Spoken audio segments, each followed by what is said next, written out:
చేశాను. So I have a fair idea about requirements of the urban policing. Generally the prompt response కావాలి, and any public crisis etc. we have to handle very fast.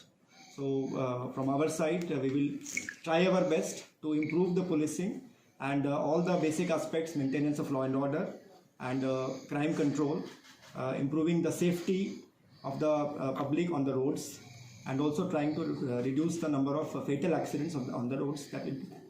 That will be our objective. Thank you.